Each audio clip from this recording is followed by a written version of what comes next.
6 months after the battle at Proxima Station, the galaxy had learned to fear the sound of human ships. Admiral Kyung-Soo Im stood on the bridge of the battleship Seoul, watching another alien world burn in the distance. This was the 15th Veltar colony his fleet had destroyed, and he felt nothing but cold satisfaction. "Sir," his tactical officer reported, "all military targets on Veltar Prime 7 have been eliminated. The civilian population is requesting permission to surrender." Kyung-Soo looked at the planet through his view screen. Once it had been a beautiful world with crystal cities and floating gardens. Now, smoke rose from a dozen craters where Veltar military bases used to be. "Accept their surrender," he said. "But make sure they understand the terms. No military forces, no weapons production, no communication with other Veltar worlds without our permission." This was the new way of human warfare. They did not kill civilians, but they made sure that every enemy world knew exactly who was in charge. On Earth, Dr. Chan Woo-oh worked in a laboratory that did not officially exist. For 30 years, he had been a peaceful researcher studying alien biology.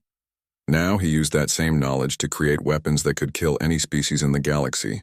"The Rex nervous system is particularly vulnerable to this compound," he explained to his team. "It will cause complete paralysis within minutes, but it only affects their species. Humans and other species will not be harmed." Dr. O did not enjoy this work, but he understood its necessity. The aliens had forced humans to become monsters. If that was what they wanted, then humans would be the most efficient monsters in the galaxy. Major Aira Shin floated through the corridors of a Sindari space station, her power armor making no sound in the vacuum. Behind her, 19 other members of the Reaper Corps moved like ghosts through the darkness. The Sindari had thought their station was safe. It was hidden in an asteroid field, protected by stealth technology and automated defenses. But the Reapers had been designed for exactly this kind of mission. "Target the command center," Aira whispered into her helmet communicator. "Remember, we want their computers intact. We need their intelligence data." The Reapers burst into the command center like a nightmare. Their weapons fired small darts that delivered Dr. O's paralyzing compounds. Within seconds, every Sindari in the room was helpless but alive. "This is Major Shin to Admiral Im," she reported. "Target secured. Downloading their databases now." The Rex Empire had always been proud of their warrior culture. They believed that honor in battle was the highest virtue. When humans began attacking their worlds, the Rex were confident they could defeat these soft Deathworlders in honest combat. General Subin Ryu accepted their challenge with a cold smile. The Rex fleet arrived at the human colony of New Busan, expecting a glorious battle. Instead, they found something that broke their warrior spirits completely. "Attention, Rex fleet," General Ryu broadcast on all frequencies. "You want to fight? Good. Let's fight." The human ships attacked in ways that violated every rule of honorable warfare that the Rex knew. They used psychological warfare broadcasts that filled Rex communication channels with the sounds of their own children crying. They fired weapons that did not kill, but caused terrible pain. They used holographic projectors to make their ships appear as giant monsters from Rex mythology. Boram Kwan sat in her psychological warfare center, watching the effects of her work on the enemy fleet. She had studied Rex culture for years, learning their fears and weaknesses. "Increase the nightmare frequency on Channel 7, she ordered, "and add the sound of Rex mothers calling for their lost children." The proud Rex warriors began to break down. Some fled. Others turned their weapons on themselves rather than face the horror that humans had created. The few who tried to fight found that human weapons could penetrate their strongest armor like it was made of paper. "This is not honorable combat," the Rex fleet commander screamed over the communication channels. "This is torture." "You wanted to see what Deathworld warriors could do," General Ryu replied calmly. "This is what we do. We win." Meanwhile, Captain Seojun Park led the deep strike missions that were becoming legend throughout the galaxy. His ship, the Ghost Wind, could go places that other vessels could not even imagine. "We're approaching the Council's secret weapons facility," he reported to Earth Command. "It's hidden inside a gas giant just like our intelligence said. The facility had been built in the crushing depths of a gas giant's atmosphere, where the pressure would destroy any normal ship. But human ships were not normal. They had been designed by people who understood what it meant to survive in impossible conditions. Park's team destroyed the facility and escaped with its research data. The Council had been working on weapons to use against Deathworld species. Now those weapons belonged to Earth. All across the galaxy, the pattern repeated. Human forces appeared where they should not be able to go, destroyed what should not be able to be destroyed, and vanished before enemy reinforcements could arrive. The Galactic Council tried to fight back, but they were used to civilized warfare, with rules and limitations. Humans followed no rules except victory. They fought like their world had taught them to fight, with creativity, adaptation, and absolute ruthlessness. Ambassador Jae-Sung Lim received a communication from the Sindari coalition. They wanted to negotiate peace. There can be no peace, he told them coldly. You chose war when you believed lies about us. You chose war when you voted to destroy our worlds. Now you will live with the consequences. The Sindari representative, a bird-like creature with silver feathers, pleaded desperately. Please, we were deceived. The Veltar showed us false evidence. We did not know the truth. Ignorance is not an excuse, Jae-Sung replied. You could have investigated. You could have listened to our protests. Instead, you chose to believe we were monsters. Now we are exactly what you feared. On Veltar Prime, the homeworld of the species that had started the war, Admiral Velthek watched human ships appear in his system. There were only 12 of them, but he knew that was enough. This is Admiral Velthek to the human fleet. He broadcast. We surrender. We will give you anything you want. Please do not destroy our world. Captain Seo-Jun Park's voice came back cold and emotionless. You should have thought of that before you framed us for crimes we did not commit. Your military installations have 10 minutes to surrender. After that, we start shooting. The Veltar military gave up without firing a shot. They had seen what happened to species that fought humans. The lucky ones died quickly. The unlucky ones lived to serve as examples. As human forces took control of Veltar Prime, the galaxy finally understood what they had done. They had taken a peaceful species and turned them into the ultimate predators. Humans did not just win battles. They won wars so completely that their enemies begged for mercy. The Council's grand alliance was falling apart. Some species fled to the far edges of the galaxy. Others surrendered and hoped for mercy. A few tried to keep fighting, but they learned quickly that humans had spent 50 years studying alien weaknesses. President Ji-Hai Han received reports from every front. The war was going exactly as planned. Human forces had destroyed or captured every major alien military installation. The galaxy's trade routes were under human control. The species that had voted to destroy Earth now lived in fear of human retaliation. How many more worlds do we need to conquer? Asked her military advisor. Ji-Hai looked at the galaxy map, where red dots showed human-controlled systems. Already they controlled more space than any empire in galactic history. All of them, she said simply. They wanted monsters. We will give them monsters who rule with absolute authority. The galaxy will learn that there are consequences for threatening human civilians. The hunt was nearly over. Soon, every species in the galaxy would kneel before human authority. And they would. Remember forever that this was what happened when you forced Deathworlders to stop being nice. 5 years after the first human ship opened fire at Proxima Station, the galaxy was a very different place. President In-Ho John stood in his office on Terra Station, looking out at the stars that now belonged to humanity. The massive space station had been built from the wreckage of the old Galactic Council headquarters, and it sent a clear message to every species in the galaxy. The Herex delegation is here to see you, sir, his aide announced. In-Ho nodded. Send them in, and make sure they wait in the outer chamber for 10 minutes first. Let them think about why they're here. The new president was not the same kind of leader as those who had come before. He had been chosen because he understood that ruling a galaxy required strength, not diplomacy. The humans had tried diplomacy for 50 years. Now they ruled through power. Fleet Admiral Yoon Young Kim commanded the Terran Navy from her flagship, the massive battleship Indomitable. She had once been a peaceful engineer who designed civilian spacecraft. The war had changed her into something harder and more dangerous. "Admiral," her communication officer reported, "we're receiving a distress call from the Zephyrian sector. Pirates are attacking civilian transports." Yoon Young smiled coldly. "Send the Fourth Fleet to deal with it. Make sure there are no survivors among the pirates. The galaxy needs to remember that human space is protected." This was how the Terran hegemony worked. Species that accepted human rule were protected absolutely. Those who caused trouble were eliminated without mercy. It was simple, effective, and fair in its own brutal way. Commander Gitai No led the Pacification Corps, the force responsible for maintaining order on conquered worlds. His job was to make sure that former Council species understood their new place in the galaxy.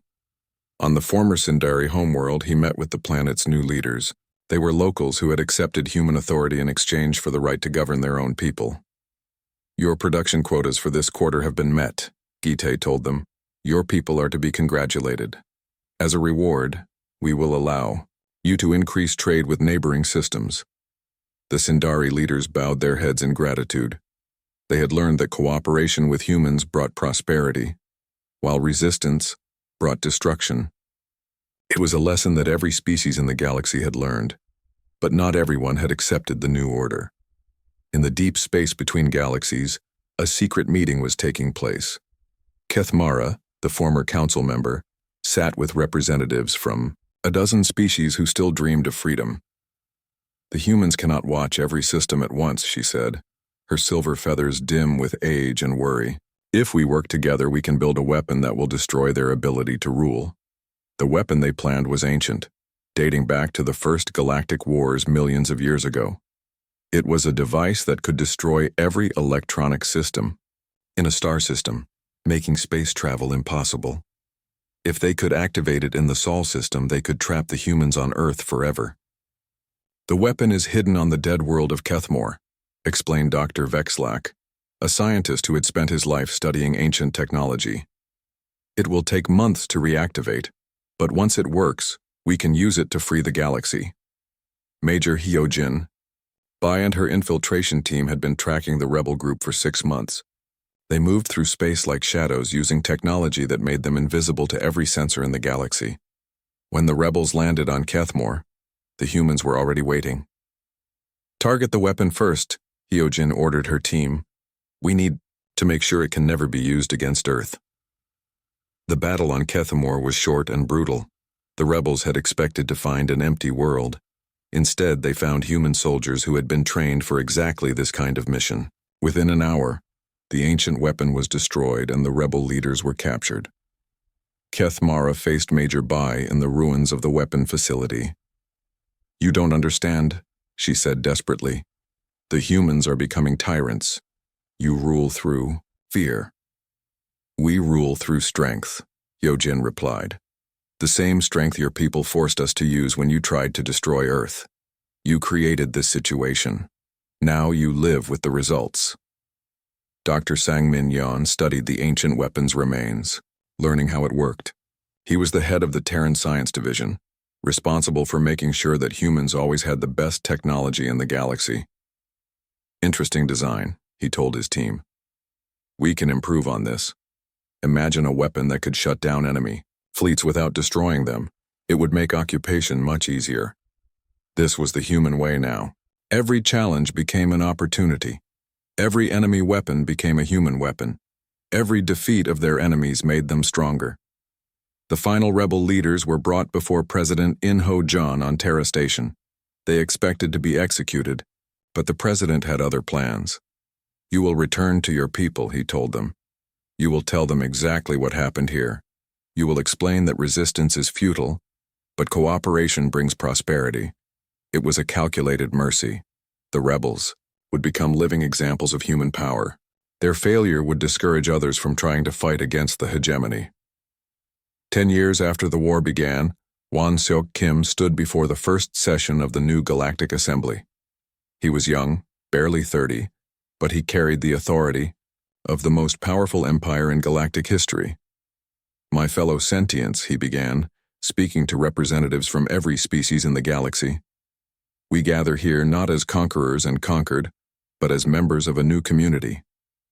The assembly hall was smaller than the old council chamber, but it was more honest. Everyone knew who was in charge. There were no pretenses of equality or democracy. The humans ruled, and everyone else followed their laws. "Some of you remember the old days," Wansiok continued. "You remember when my people begged for acceptance, when we followed your rules and accepted your restrictions. You remember when we played nice." He paused, looking at the alien faces in the crowd. Many of them had been there 50 years ago when humans first joined the council. They looked older now, and much more careful. "You feared us then because you knew what we were," Wansiok said. "You knew that creatures from a death world could not really be as peaceful as we pretended, but instead of working with us, you chose to betray us. You forced us to become exactly what you feared." The hall was completely silent. Every alien in the room understood that they were hearing the final judgment of their old civilization. "The result is the galaxy we have today," Wansiok continued. "A galaxy where trade flows freely, where pirates and criminals are eliminated quickly, where every species knows exactly what is expected of them. It is not the galaxy any of us wanted, but it is the galaxy you created when you chose war over peace." An old Veltar representative stood up slowly. "What of our children?" he asked. "What kind of future will they have under human rule?" Wansiok's expression softened slightly. "A better future than they would have had under the old council. We do not rule through corruption or favoritism. We do not allow the strong to prey on the weak.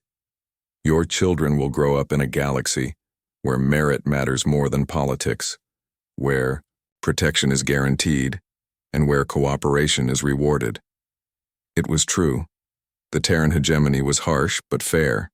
Crime had almost disappeared. Trade was more profitable than ever. Wars between species were impossible because humans controlled all military forces. "But understand this," Wansiok added, his voice growing hard again. "This peace exists only because we choose to maintain it. We are still the same Deathworlders who conquered your fleets and occupied your worlds. We are still the apex predators who learned to hunt in the depths of space." He gestured to the viewing ports where human warships could be seen patrolling the space around Terra Station. "The only difference is that we have chosen to use our strength to protect rather than destroy. But that choice can change if anyone threatens the peace we have built."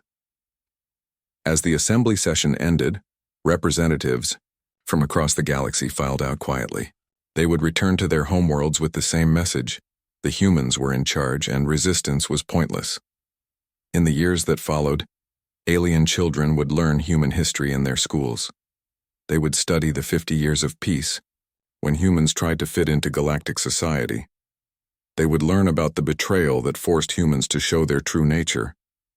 And they would understand that the galaxy was safer, richer, and more peaceful under human rule than it had ever been before. The humans had not wanted to rule the galaxy. They had been happy to be junior partners in a peaceful civilization. But when that option was taken away from them, they had done what Deathworlders do best. They had adapted, survived, and conquered. The galaxy had feared them playing nice. They had gotten exactly what they deserved when humans stopped being nice and became true Deathworlders instead. And in the end, even their former enemies had to admit that the monsters they had created were better rulers than the civilization they had replaced. The first Vorthon soldier to reach them was tall and thin, with purple skin and 4 arms. He carried a weapon that glowed with blue energy. He had never seen humans before. That was his first mistake. Daesung moved faster than the alien expected. The human ducked under the energy beam and punched the soldier in the stomach. The Vorthon fell down, gasping for air. On his homeworld, such a hit would barely hurt. But human hands were made strong by gravity and hard work. "Move!" Chiho shouted. "To the corridor!" The 4 humans ran through the burning hangar. More Vorthon. Soldiers appeared, shooting energy weapons. The beams were bright and deadly, but the aliens aimed where they expected their targets to be. Humans did not move like other species. They were faster, more unpredictable. They had learned to dodge. Death on a world that tried to kill them every day. Mina rolled behind a damaged ship and pulled out a small device. "Cover me!" she yelled. Yuna and Jiho fired their weapons while Mina worked. The device beeped, then flashed green. "What did you do?" Yuna asked. "I turned their fire suppression system into a weapon," Mina replied with a grin. Suddenly, white foam sprayed from the ceiling. But this foam was not normal. Mina had mixed it with chemicals from their medical supplies. Now it burned the aliens' skin and made their eyes water. The Vorthon soldiers screamed and ran away from the foam. They could not see or breathe properly. "This way," Jiho pointed to a door marked with alien symbols. They ran through the door into a long corridor. The walls were smooth metal, and bright lights made everything look cold and clean. Very different from the dirty, dangerous places humans called home. "Which way to the communication center?" Daesung asked. Yuna pulled out a small scanner. "Up 3 levels, then east toward the ship's center." "That is a long way," Mina said. "Then we better start moving," Jiho replied. They began running down the corridor. Behind them, they could hear more soldiers coming. The Vorthons were shouting in their strange language, but the humans could guess what they were saying. At the first corner, 6 soldiers waited for them. The aliens had set up a trap with energy barriers and heavy weapons. Any normal species would have stopped and tried to negotiate or find another way. Humans were not normal. Daesung threw something small and round. It bounced off the wall and rolled between the enemy soldiers. "What was that?" one alien asked in broken galactic common. "Grenade from Earth," Daesung said. Then he smiled. "We call it a flashbang." The explosion was not big, but it was very bright and very loud. The Vorthon soldiers could not see or hear. They stumbled around, confused and scared. The humans ran past them easily. Jiho hit 2 soldiers with his rifle. Mina shocked another with an electric device. Yuna simply ran past them all. "Too easy," Yuna said as they reached the next corridor. "They are not used to fighting Deathworlders," Jiho replied. "They expect enemies to fight like civilized people." "We are civilized," Mina said. "We just have different ideas about fighting." The next obstacle was an elevator shaft, but the elevator was not working. Warning lights flashed red and alien writing covered the doors. "Elevator is locked down," Yuna said, checking her scanner. "Security protocol."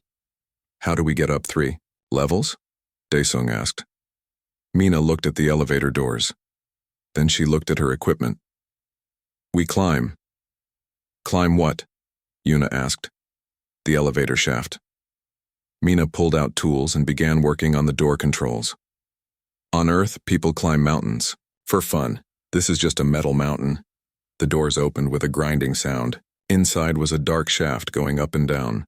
Thick cables hung in the center. "You want us to climb those cables?" Daesung asked. "Why not?" Mina said. "Humans have been climbing things since we lived in trees." One by one, they climbed into the shaft. The cables were strong but narrow. Below them was darkness. Above them was more darkness. "Do not look down," Jiho said. "Why would I look down?" Yuna replied. "Nothing good is down there."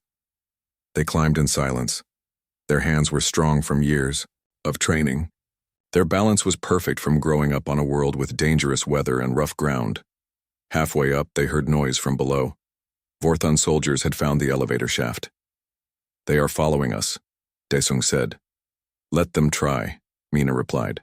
She pulled out another device and attached it to the cable below them. "What is that?" Jiho asked. "A present," Mina said. When the first Vorthon soldier grabbed the cable, electricity shot through the metal. The alien screamed and fell back down. The other soldiers decided to find a different way. "That was mean," Yuna said. "They started it," Mina replied. They reached the right level and forced open the doors. This corridor was different from the others. It had thick carpets and expensive decorations. This was where the ship's officers lived and worked. "We are getting close," Yuna said, checking her scanner. "Good," Jiho said. "We have been fighting for 20 minutes. We need to reach the communication center soon." They moved more carefully. "Now." This part of the ship would have better security and smarter soldiers. At the next corner, They found both. A squad of Vorthon elite guards waited for them. These soldiers were bigger and stronger than the others. Their armor was thicker, their weapons more powerful, and they knew the humans were coming. "Surrender, Deathworlders," the squad leader said in perfect galactic common. "You have caused enough damage." The 4 humans looked at each other. They were tired. Their equipment was running low. They were outnumbered 6-4. Then Jiho started laughing. "What is funny?" the Vorthon leader asked. "You think we came here to surrender," Jiho said. "You think we came here to be reasonable," Mina added. "You think we came here to follow rules," Yuna said. "But we came here to win," Daesung finished. The Vorthon soldiers looked confused. They had never seen enemies who laughed when they were outnumbered. "We are from Earth," Jiho explained. "Do you know what that means?" The squad leader's eyes became wide. He had heard stories about the human home world. "It means we grew up on a planet that tried to kill us every single day," Yuna said. "It means we learned to fight before we learned to walk," Mina added. "It means when you threaten us we do not get scared," Daesung said. "We get angry," Jiho finished. The temperature in the corridor seemed to drop. The 4 young humans no longer looked like children. They looked like what they really were: apex predators from the most dangerous world in the galaxy. The Vorthon soldiers took a step backward. "You can try to stop us," Jiho said quietly, "but you should know something first." "What?" the squad leader asked. His voice was not as confident as before. "We have not even started fighting yet." Then the real battle began. Daesung moved like water, flowing around the Vorthon weapons. His fists hit like hammers. One alien soldier went down, then another. Mina threw small devices that exploded with bright light and loud noise. The elite guard stumbled, blind and deaf. She hit them with electric shocks from her modified tools. Yuna hacked into the corridor's computer system. Suddenly the lights went out. In the darkness, human eyes worked better than alien eyes. She guided her friends with whispered directions. Jiho fought the squad leader. The Vorthon was bigger and stronger, but Jiho was faster and smarter. He used the alien's size against him, making the big creature stumble and fall. In 3 minutes, all 6 elite guards were on the floor, unconscious. "Is everyone okay?" Jiho asked. "Just bruises," Daesung replied. "My equipment is running low," Mina said. "We are almost there," Yuna said, checking her scanner. "The communication center is through that door." They walked to a large metal door, covered with warning signs in the Vorthon language. Yuna connected her computer to the door's control panel. "This will take a few minutes," she said. While she worked, Jiho checked his watch. "We have been inside for 35 minutes. The coalition fleet should be getting ready to attack." "Good," Daesung said. "I want to get off this ship." "Something is wrong," Mina said suddenly. "What do you mean?" Jiho asked. This was too easy. "Where are all the soldiers? Where are the alarms?" As if her words had magic power, alarms began screaming throughout the ship. Red lights flashed everywhere. "I think you just answered your question," Yuna said. The door opened with a loud hiss. Beyond it was the ship's command center. It was huge, with dozens of computer screens and control panels. And it was full of Vorthon officers. But that was not the worst part. In the center of the room stood the biggest Vorthon they had ever seen. He was 3 meters tall, with silver skin and 6 arms. His uniform was covered with medals and symbols of rank. "Welcome, humans," he said in perfect galactic common. "I am Commander Velthak." The 4 cadets raised their weapons, but hundreds of soldiers surrounded them. There were too many to fight. "You have caused much trouble on my ship," Velthak continued. "But you are too late." He pointed to a large screen. It showed 3 star systems, the ones the Vorthons planned to attack. "The attacks have already begun," Velthak said. "Your coalition worlds are burning." Jiho felt sick. They had failed. Millions of innocent people were dying while they fought, in corridors. "But I am curious about your species," the commander continued. "I have never met humans before. Tell me, why do you fight so hard? Why do you never surrender?" Because we are not like you, Jiho replied. Explain. Jiho looked around the command center. Everything was clean and perfect. The alien officers looked soft and comfortable. They had probably never been hungry, never been cold, never been afraid. You fight for conquest, Jiho said. We fight for survival. Survival? Velthak laughed. You came here to die. That is not survival.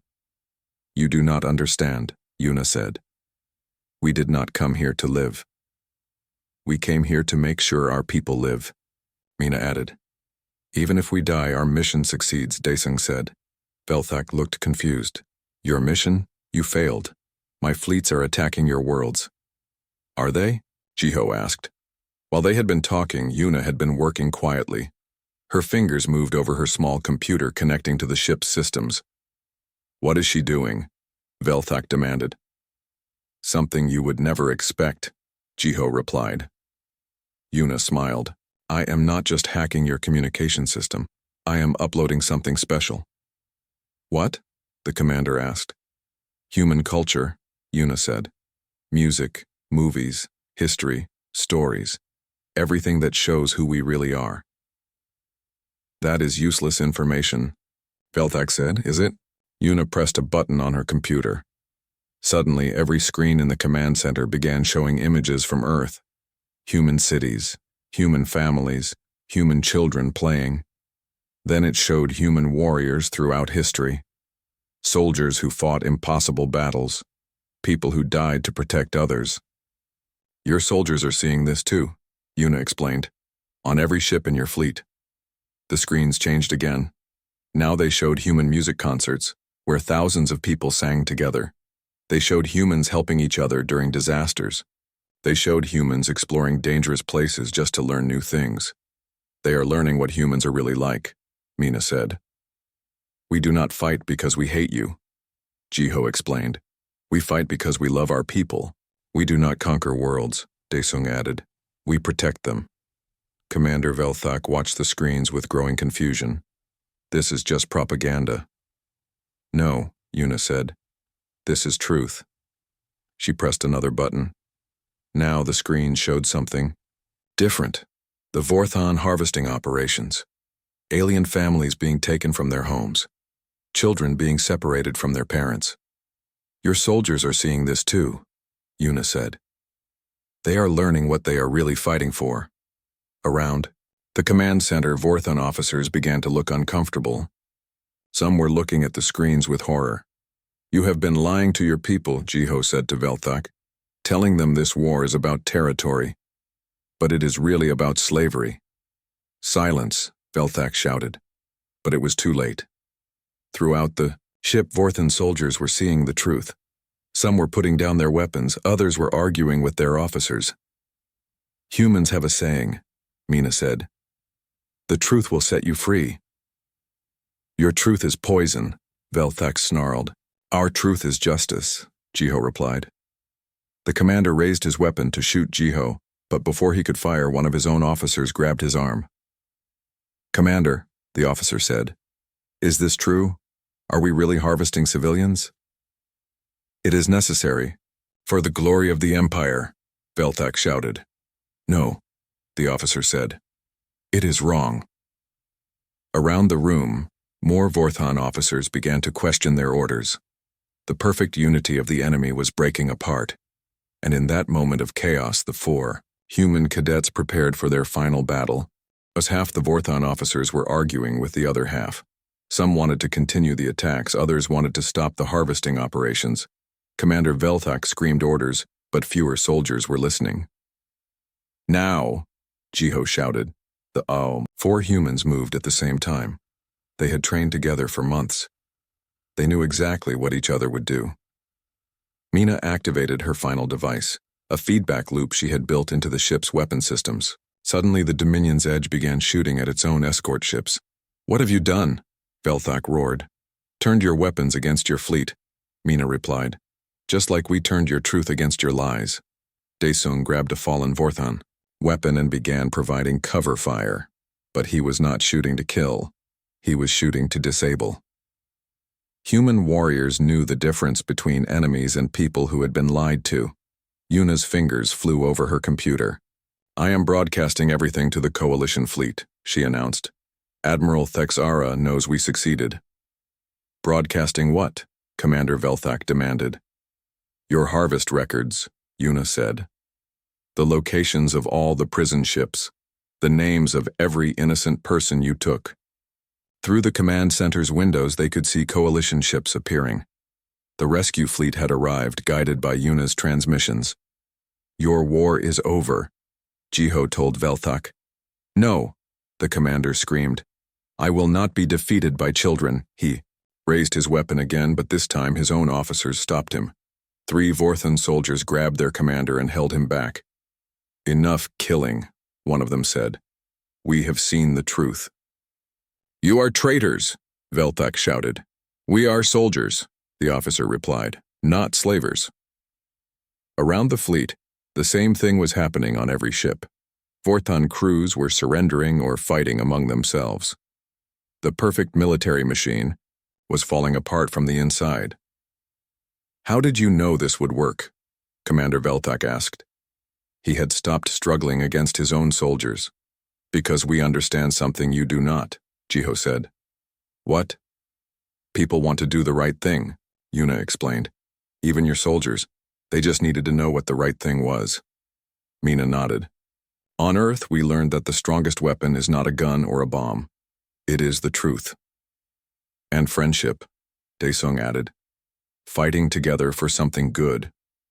Through her computer, Yuna received a message from Admiral Thexara.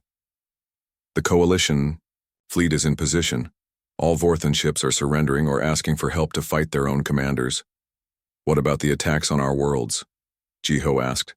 "Stopped," Yuna replied. "The fleet commanders saw the broadcast. They refused to attack. Civilian populations." Commander Velthak looked defeated. "How is this possible? We had the strongest fleet in the galaxy." "You had the biggest fleet," Jiho corrected. "But we had something better."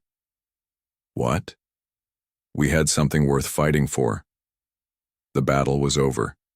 Throughout the Vorthan fleet, soldiers were helping Coalition. Ships rescue the harvested prisoners. Families were being reunited. The 10-year war had ended not with destruction, but with understanding.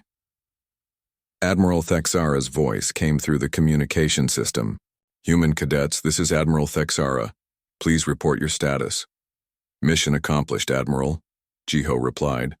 "The Vorthan communication array is under our control. Their fleet is surrendering." "How long did it take?" the Admiral asked. Jiho checked his watch. 57 minutes from infiltration to victory. There was silence on the communication channel. Then Admiral Thexara spoke again, and her voice sounded amazed. 57 minutes to end a 10-year war. Only humans could do something so impossible. "We had help," Yuna said. "The Vorthan soldiers who chose to do the right thing. And the Coalition fleet that came to rescue us," Mina added. "We could not have done it alone," Daesung said. "That is very human," Admiral Thexara replied. "Taking responsibility for failures, sharing credit for success." 3 hours later, the 4 cadets stood in Admiral Thexara's office. They were tired, dirty, and their equipment was broken. But they were alive, and the war was over. "The Galactic Council wants to give you medals," Admiral Thexara said. "We do not need medals," Jiho replied. "What do you need?" the Admiral asked. "We need to make sure this never happens again," Yuna said. "We need to help the rescued prisoners," Mina added. "We need to rebuild the trust between species," Daesung said. Admiral Thexara looked at the 4 young humans. "And how do you propose to do that?" "The same way we ended the war," Jiho said. "By working together, by telling the truth, by fighting for what is right." "The Coalition needs teachers," Yuna suggested. "People who can show other species how to cooperate instead of conquer." "And engineers," Mina added, "to help rebuild the worlds that were damaged." "And protectors," Daesung said, "to make sure the strong cannot hurt the weak." "And leaders," Jiho finished, to guide us toward a better future. Admiral Thexara smiled with all four of her arms. I think the galaxy just got very lucky. Why? Jiho asked. Because you humans are not just good at ending wars, she replied. You are also good at building peace. Outside the station's windows, former enemy ships worked alongside coalition vessels, rescuing prisoners and sharing supplies. Humans and aliens worked together, building something new from the ashes of the old war. The four cadets had not just ended a war in under an hour. They had started something better, a friendship that would last for generations. And in the vast darkness of space, that friendship shined like a star, bright enough to light the way to a better tomorrow. The Deathworlders had become peacekeepers, and the galaxy would never be the same. The end.